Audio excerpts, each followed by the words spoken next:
Hola, ¿cómo están? Bienvenidos.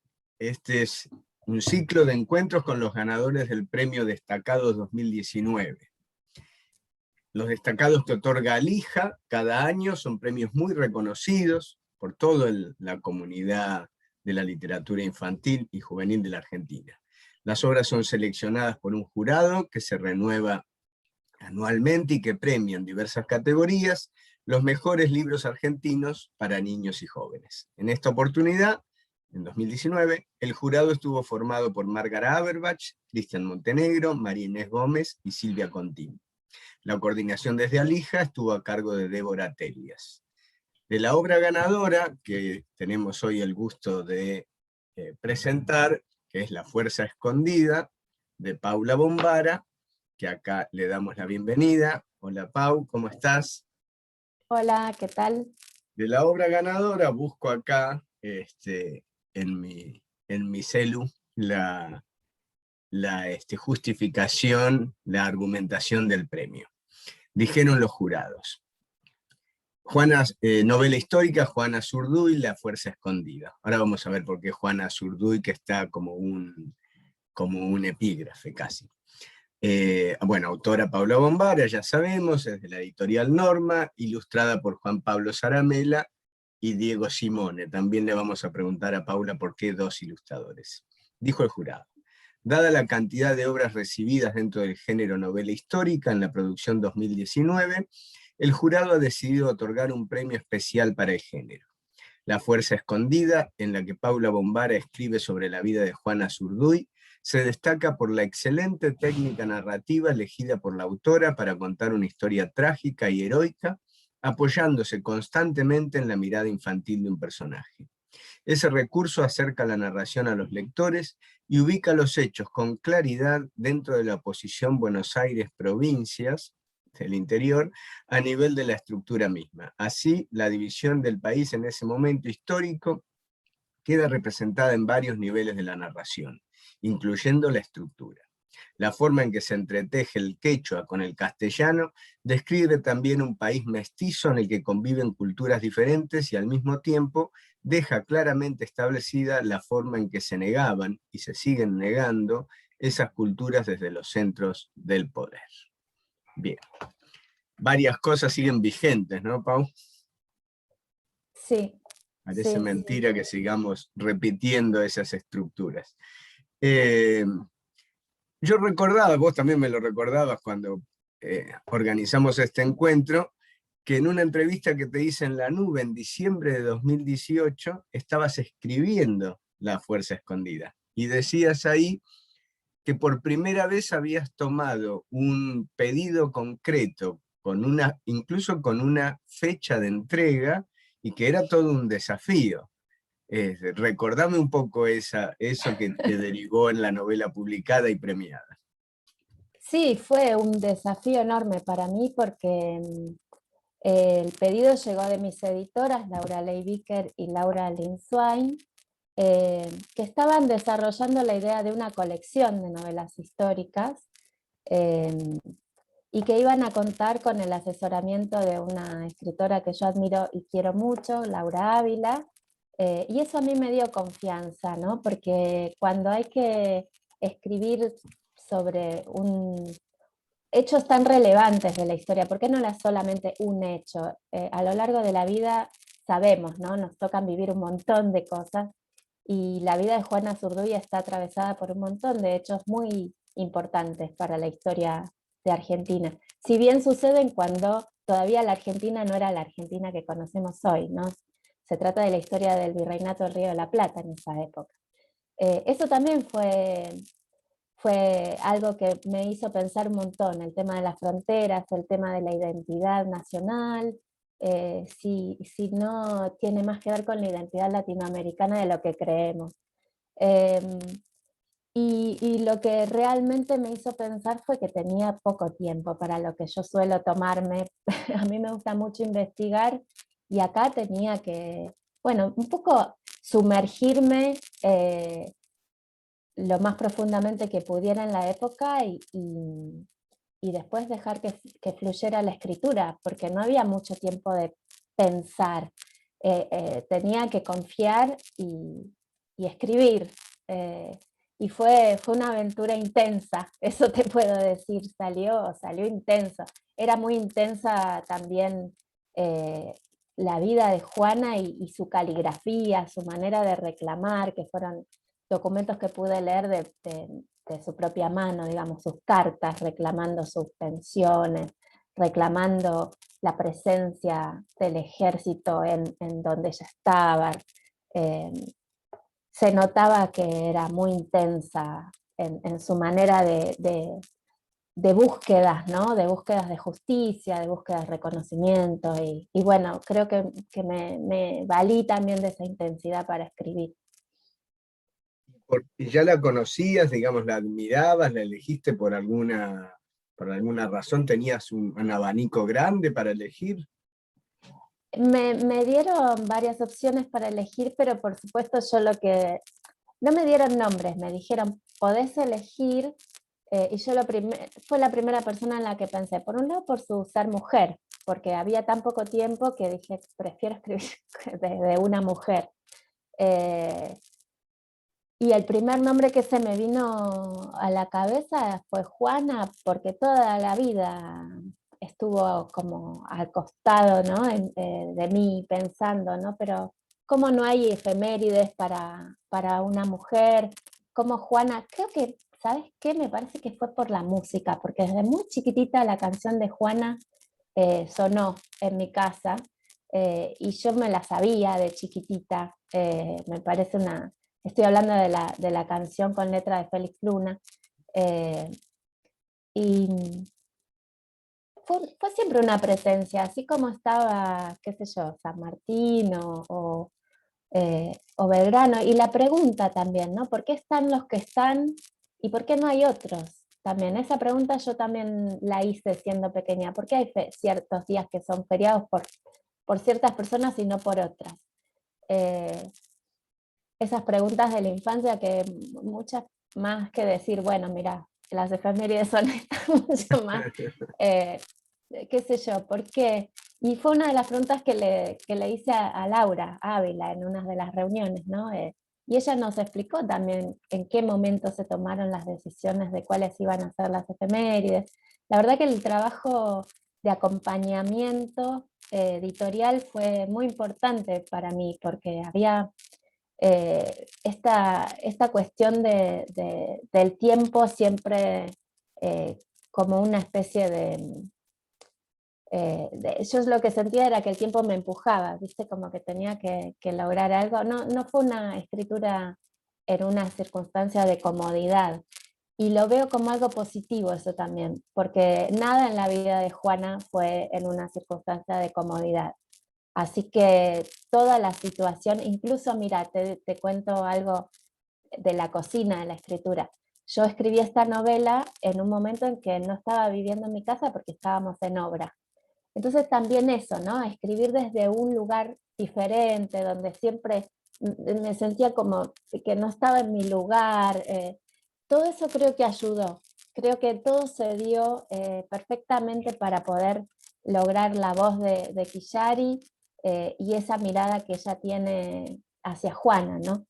Eh, Creo que se dio justo, fueron unos meses en donde todo confluyó para que pudiera sumergirme en esa vida y bueno, salir a fuerza de intensidad. Contanos, para los que todavía no la leyeron, y que es imperioso que la lean, ¿de dónde surge el personaje de Quillari? ¿Quién es y por qué está? ¿Cuál es su función narrativa? Bueno, en todo lo que fui investigando empezaron a surgir ciertas preguntas sobre la infancia de Juana Zurduy. En las biografías de Pacho Donel, de Félix Luna, se dan ciertos datos que parecerían corresponder a una Juana, pero después investigando en documentos de historiadores bolivianos, encontré otros datos que dudaban de si hubo una Juana o no, y finalmente arribé a un artículo donde decía que al parecer en la época en que nació Juana, nacieron 5 Juanas. Eh, 5 Juanas, donde una era hija de un terrateniente y las demás eran hijas del pueblo, de los campesinos que vivían en las tierras de Azurduy. Por lo tanto, todas llevaban el apellido Azurduy, que era del lugar donde vivían. A mí esa duda, eso de dejar en duda quién era Juana a la hora de decidir por dónde empezar a escribir, hizo que, bueno, a ver, ¿cuál es el documento certero con el que contamos de la Juana que luchó por la soberanía, por la independencia? Y el primer documento donde aparece la Juana que luchó, digamos, es el acta de matrimonio. Entonces dije, bueno, voy a empezar por la Juana que ya es madre. Pero de algún modo la infancia de estas mujeres tenía que estar. Creía que era importante que estuviera también la figura de la niña que empieza a pensar que tiene que luchar. Y ahí apareció Quillari.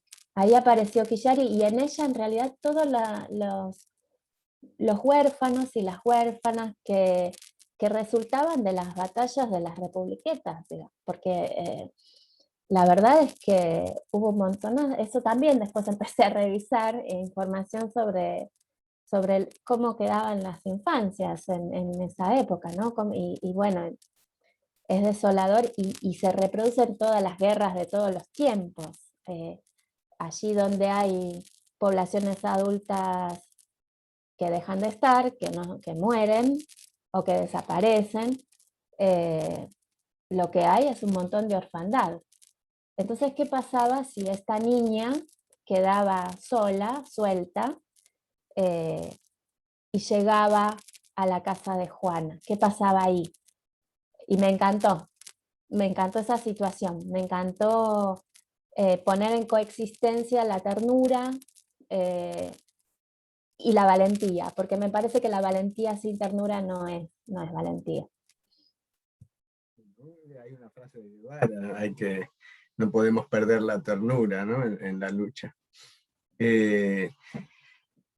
Hablaste de la patria grande, en la fundamentación del premio se menciona el olvido de los pueblos originarios. ¿Cómo ves hoy esa situación? Porque, como bien dice Laura Ávila, mentora de muchos de nosotros cuando escribimos novela histórica, escribimos de la historia para hablar del presente. ¿Cómo también, ¿no? Así, además de para rescatar personajes como Juana o como Padilla o Warnes o situaciones como la guerra de las republiquetas que la mayoría de la gente del común no sabe ni de qué se trata, hasta la calle desapareció. Ahora se llama Crisólogo Larralde y Republiquetas, que era, parece un nombre despectivo. Pero volviendo a la pregunta, ¿cómo ves la situación actual con respecto a los pueblos originarios? Bueno, por un lado veo que hay una revisión, y eso siempre que se vuelva a revisitar o a replantear preguntas siempre es positivo. Pero por otro lado veo que se continúa con la subvaloración del conocimiento de esos pueblos. Cuando yo pensé en Quillari, obviamente pensé que ella no hablaba castellano, porque no era su lengua madre, era como muy, muy obvio eso, ¿no? Y coincidió, mira, justo en una visita que hice por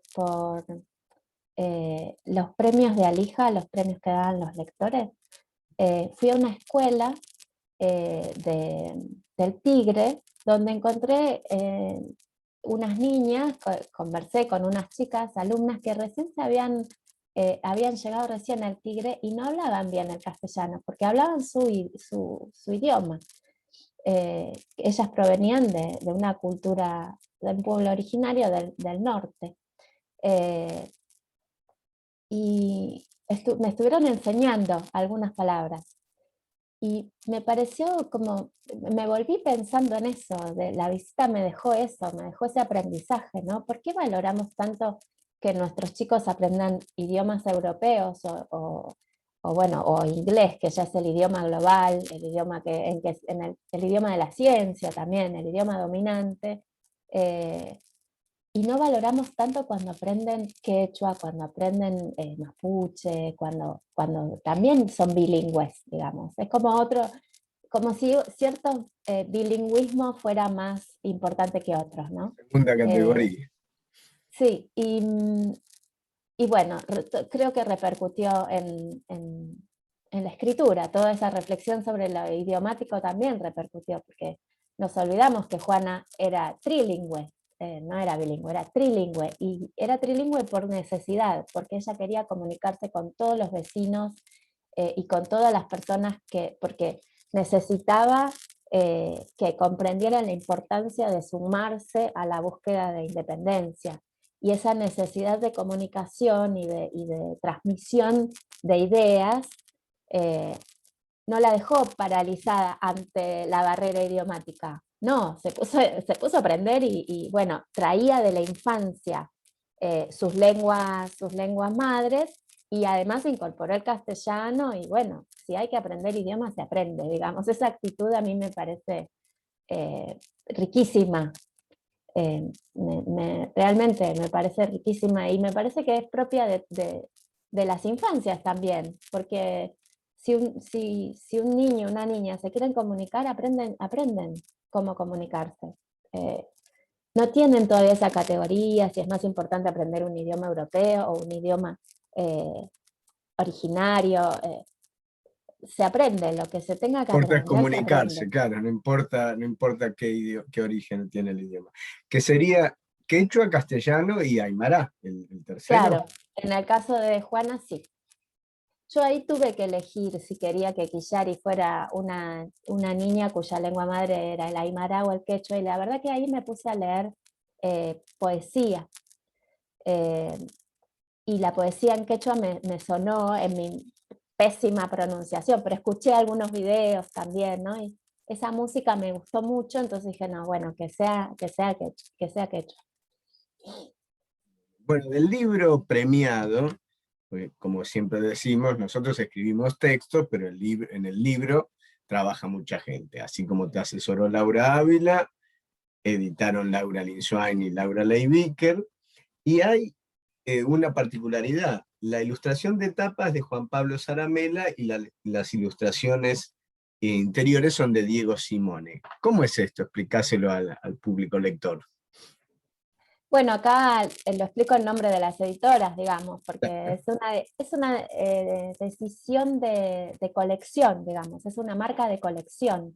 En la colección, todas las tapas están hechas por Juan Pablo Zaramela y también están videograbadas la producción de estas esculturas, obras de arte.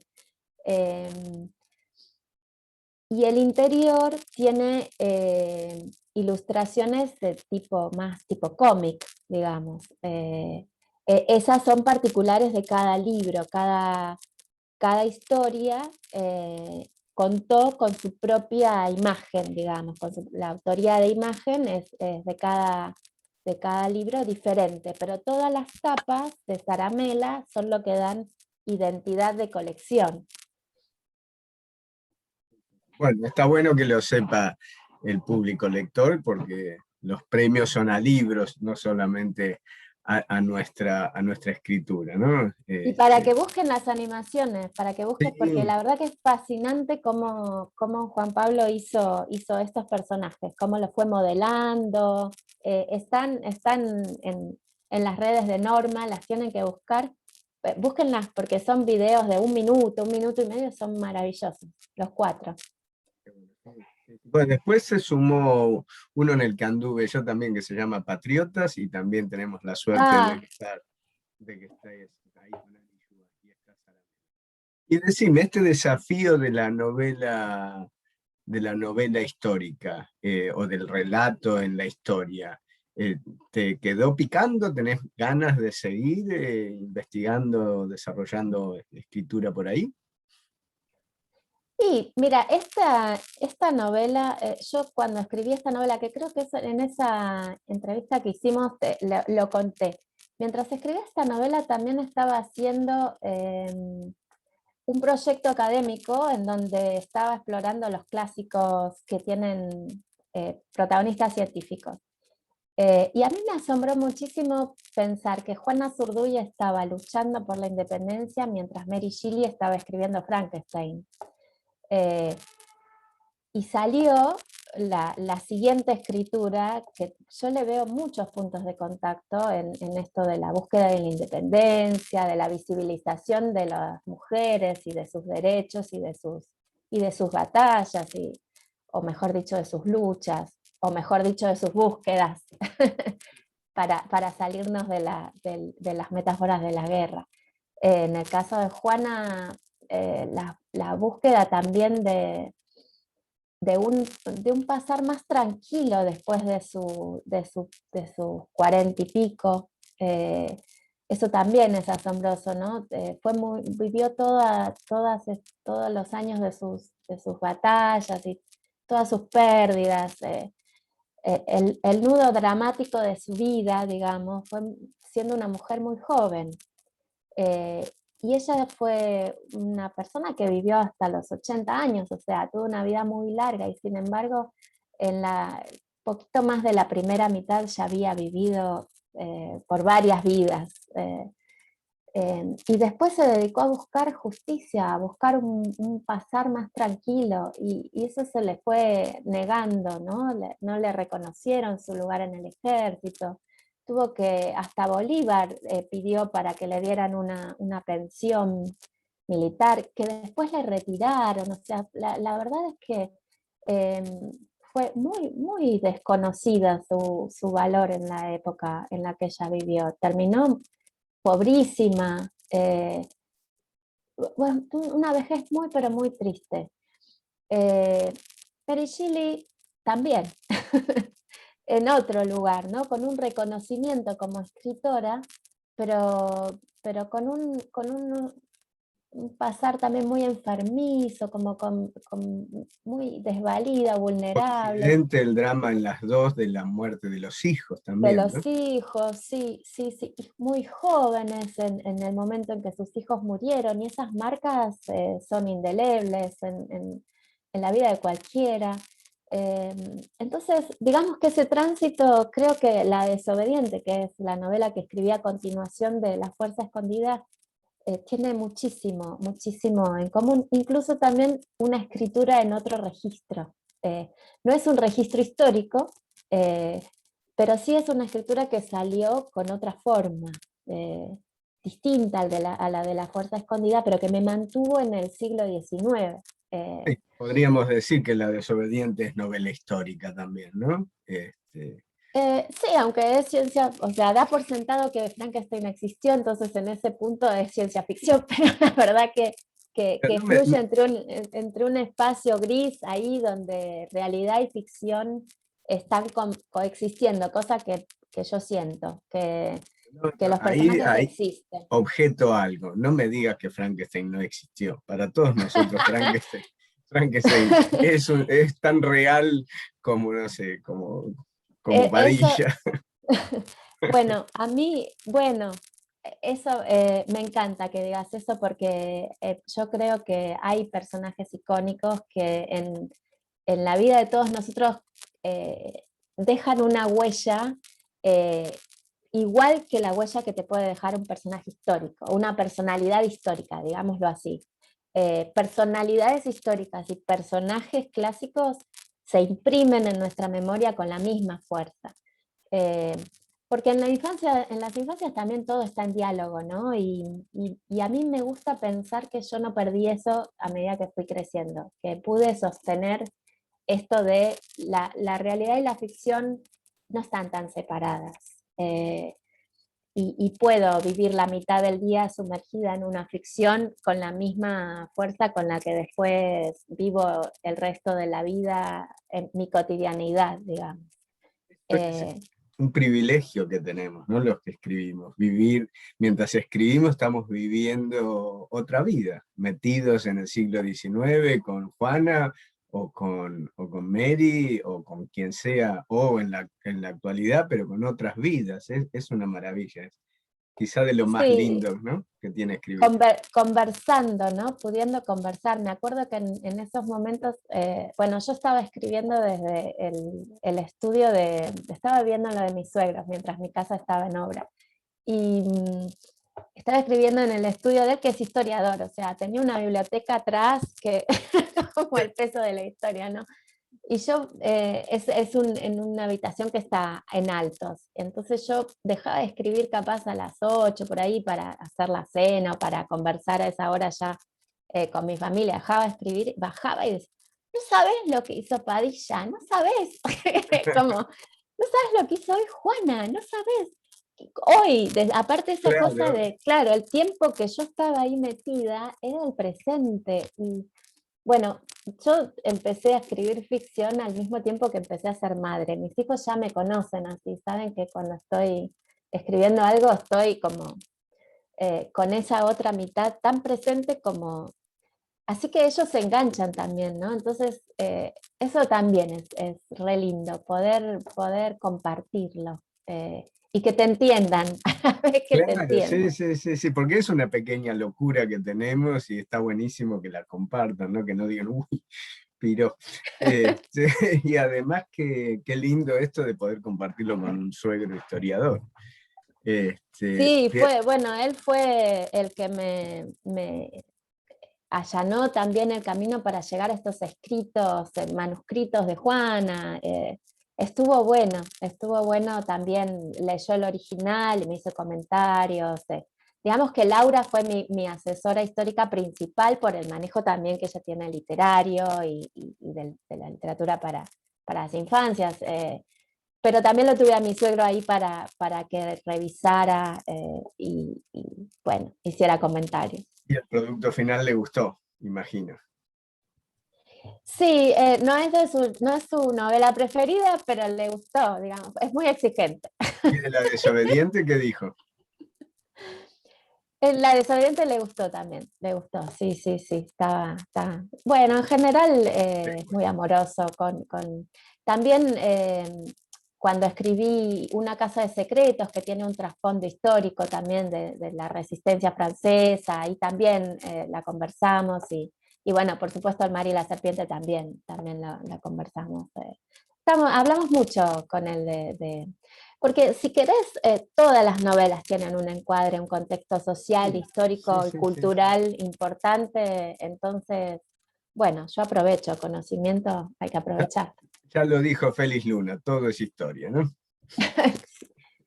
Todo es historia, como una vez con Juan Sasturain hablábamos de esto y bueno, en la atmósfera, en nuestros climas, digamos, sí, todo es historia y todo es química también, como que conviven, ¿no? Claro, Todo es claro, poesía también. sí, sí, sí. Eso de la química la mayoría nos pasa de lejos, pero sí, parece que existe, parece que existe. Sí, bueno, lamentablemente hay que cortar esta charla, por lo menos la parte grabada. Después, si querés, seguimos charlando. Pero me dijeron 20 minutos y me parece que me excedí bastante, que nos excedimos. Así que vamos a hacer la despedida formal. Muchísimas gracias, Paula Bombara, lo digo por si alguien no lo sabe, que seguramente lo saben, ganadora del destacado de Alija en la sección o la categoría novela histórica por La Fuerza Escondida en 2019, el premio destacado que esperemos vuelva en el 2021 extraño que estamos atravesando, que se tuvo que suspender en el 2020, y también ganadora del premio favorito de los lectores, que se está cursando otra vez. Así que, Paula, muchísimas gracias. Recordanos, vos saludando, ¿con qué fue que los chicos lectores te premiaron por los favoritos? ¿Con cuál título? Con la chica pájaro. Ah, bueno, te dejo la despedida. Bueno, no, gracias a ustedes, gracias al jurado por este reconocimiento. La verdad que fue una sorpresa muy grande, no pensé que esta experimentación tan intensa iba a ser tan reconocida, así que bueno, mi agradecimiento y mi abrazo grande. Y por supuesto, no puedo evitar decir a seguir cuidándonos, a seguir en casa, cuidemos también de nuestros docentes, cuidemos de nuestras familias, cuidémonos entre todos y todas.